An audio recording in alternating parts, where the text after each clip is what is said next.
It was Christmas Day of 2017, 1 week before I would head to the Dominican Republic. I unwrapped a present for my brother and saw the title, Living Buddha, Living Christ. Without knowing anything about the book, I started to cry a little bit.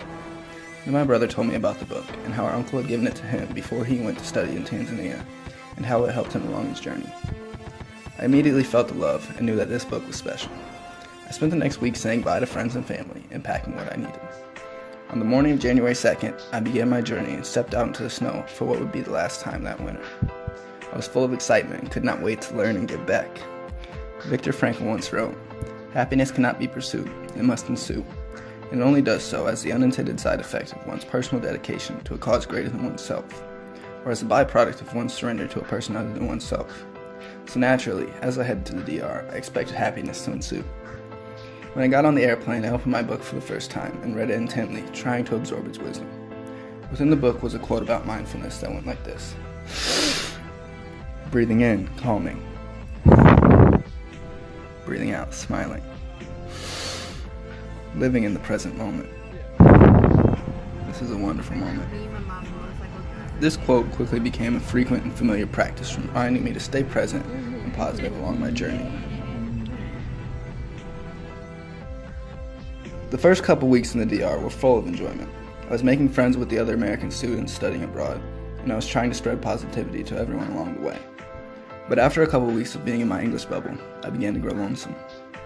I then remembered how loved and lucky I was to be abroad and decided it was time for me to seek new horizons.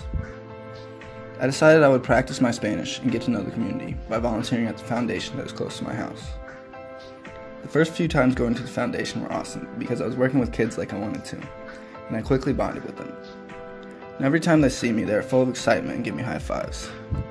As I continued to volunteer, I felt like I was becoming more and more like family. They fed me a couple of times and talked to me a lot in order to help me with my Spanish. I even celebrated 2 birthdays with them. Nevertheless, I still felt like I was lacking something.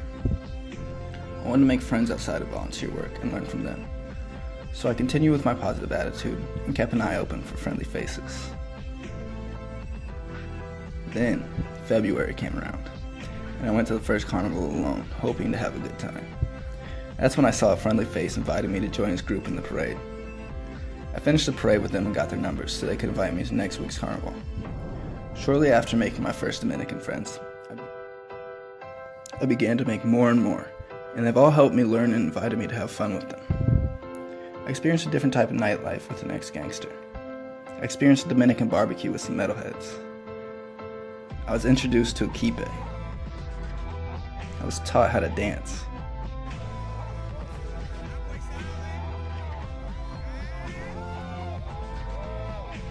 I was taken to church by my Uber driver.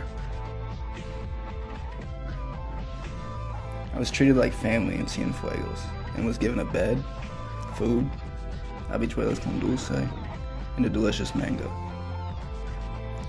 And I also taught my friends a little bit about my culture and celebrated St. Patrick's Day with them. Unfortunately, my time in the DR will soon be over. I don't want to say goodbye to my friends, but it is inevitable.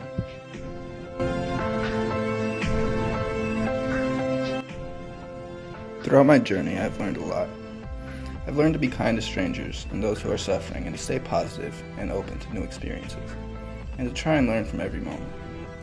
In the end, it is sad that I have to leave this wonderful country, but I know if I ever come back, I will have a place to stay.